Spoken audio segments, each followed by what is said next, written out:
started with biocontrols 5+ years ago, working with potted mums, as well as in our bedding plants, we'd had issues with our ivy geraniums. We have really committed to doing the bio program with poinsettia because there really are no effective chemicals for whitefly control for one of the biotypes of whitefly that we're facing.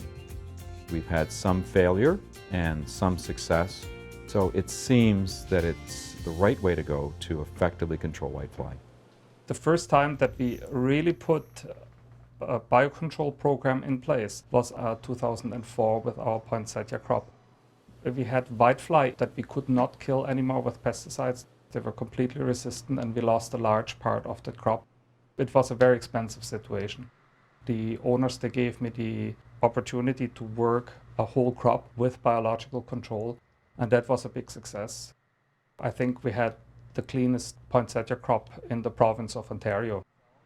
Since 2005, we had very good results with biological control. Consistently clean crops. Even when the plant material that came in was not very clean, we were still able to manage to get the crop through to the other end without having to resort to pesticides. I thought there'd be a recipe or a strategy that we could implement from the biological companies, but found that they did not really have a strategy for flowering potted plants or bedding plants. They were more comfortable in the vegetable industry. So we had to develop our own strategy specific to flowering plants. The biological control program starts with monitoring to find out where you have pests, the level of the population, to determine what strategy that you're going to employ. The learning curve is one where you implement some programs and continually review and assess your progress and see how the program is working. It's a paradigm shift on how we work with pest control. With pesticides, you wait until the pest shows up on the crop or on the yellow sticky card, and then you apply the pesticide and hopefully it kills the pest. We call it spray and pray. With biological control, you have to anticipate all of the possible pests that can come in on that crop, and you have to put the biological control agents, the systems, into place before the pest actually shows up on your monitoring system. You have to build an ecosystem out in the greenhouse. All the money for that biological control program has to be spent at the beginning of the crop because you have to put the controls into place before the pest arrives, and that is new. I think what we're doing is trying to use products and amounts that will combat heavy populations, knowing that we'll have success when we have populations that are much lower. And when I talk to other growers and they say, well, look, your costs per plant are very, very high, I point out with the MUM program that we're doing, our discards or our losses due to pest problems have been fairly high. And we've seen the success that we've had in those plants with the bio program. So I think overall, when you take a look on balance as to what we've spent, I think it's very, very cost effective.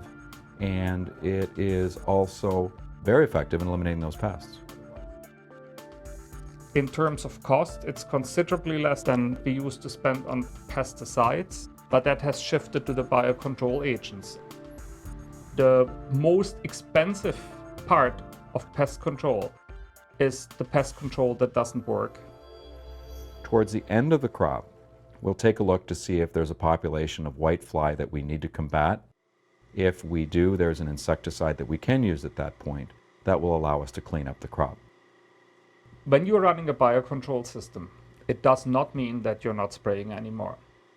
There is a number of pests for which we really don't have effective controls and we have to intervene with pesticides. I talk to some growers and they will tell me that they find it a waste of money. You know, first I put the biologicals out in the greenhouse and then I have to spray, so I may as well save that and just spray. But it's very important to understand that it's not really a loss because it helps a very successful system become even more successful.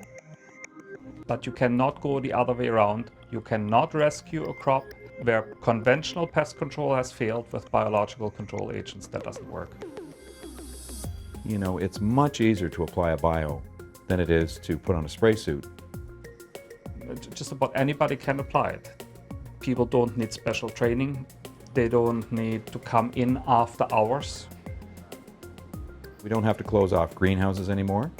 We can leave them open. We can apply these products with people in the greenhouse. We don't have to lock down the greenhouse for 12 or 24 or 48 hours after an application. The staff certainly like the idea that we're not employing insecticides. They feel safer. They are in tune with what we're doing. A lot more loyalty. There is a lot more passion. It saves us a lot of grief. It saves us a lot of money.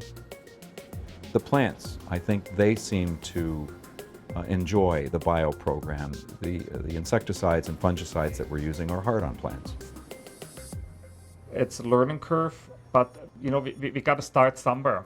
The earlier we start with it, the easier it is for us to work ourselves into the thinking that is necessary to make those systems a success.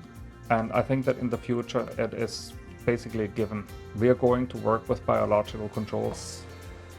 I think the key to success is to make sure that the ownership of the greenhouses are part of the process when implementing, that you pay close attention to what your program is, implement it, monitor to see how effective the program is being. Don't, at the first sign of an insect, race to the chemical shed to pull out some insecticides to battle the problem. So it's going to take a couple of years to implement, but I think with some of the programs that have been developed, I think you should be able to have success almost immediately.